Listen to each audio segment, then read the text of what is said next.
Hey guys, Kathy from OriginalWheels.com. When it comes to identifying your wheels, we'll often ask how many spokes your wheel has. Most of the time this isn't a complicated task, but there are times where it's not that simple. Keep watching and I'll show you what I mean.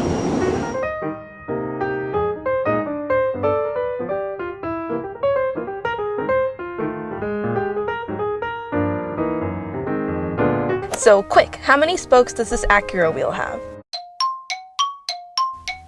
Don't worry, it wasn't a trick question. It does indeed have 5 spokes. A spoke can be defined as bars that go from the center of the wheel to the edge, and this wheel clearly has 5 of those bars. Now, what about this Lexus wheel? It looks a little bit more complicated than the previous one, doesn't it? But it's not impossible to figure out. If you count each little spoke, it has 20. It also looks like Y spokes. If you were to count it that way, then you would say it has 10 Y spokes. Here's a Mustang wheel on our website that is described as having Y spokes. This one has 5 to be exact. It's pretty self-explanatory. Those spokes look like the letter Y. Quite a few wheels have Y spokes, and you'll run into them a lot if you browse through our online catalog.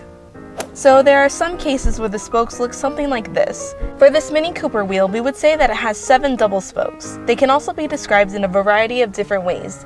You could also say that it has 7 split spokes, 7 twin spokes, or even just 14 spokes. These 3 wheels have a little more of a complicated design. This first wheel is an Isuzu wheel, and it's described on our website as having a web design. However, you can also see that it has 10 holes or slots in the design, so we made sure to include that in the description as well. The second rim belongs to a Pontiac. You can see that it has spokes, but how would you count them? In the interest of saving everyone a little bit of time, we labeled this as just having a web design. And for this Cadillac wheel, it's the same concept. Honestly, I wouldn't even know how to begin counting the spokes on here. They seem to intertwine and branch off with each other, so we say it's a lace design. It looks nice, don't you think? In general, it seems that the wheels with more complicated designs belong to older vehicles. All these wheels are from the 90s. So if your car is newer, you may not have to worry about this as much. Hopefully this helps you out when it comes to counting the spokes on your wheels. Some are obviously a little easier than others. Either way, if you're still having trouble or if you have any other wheel-related questions, feel free to give us a call toll-free. Once again, I'm Kathy from OriginalWheels.com and I'll see you guys next week. Take care, everyone.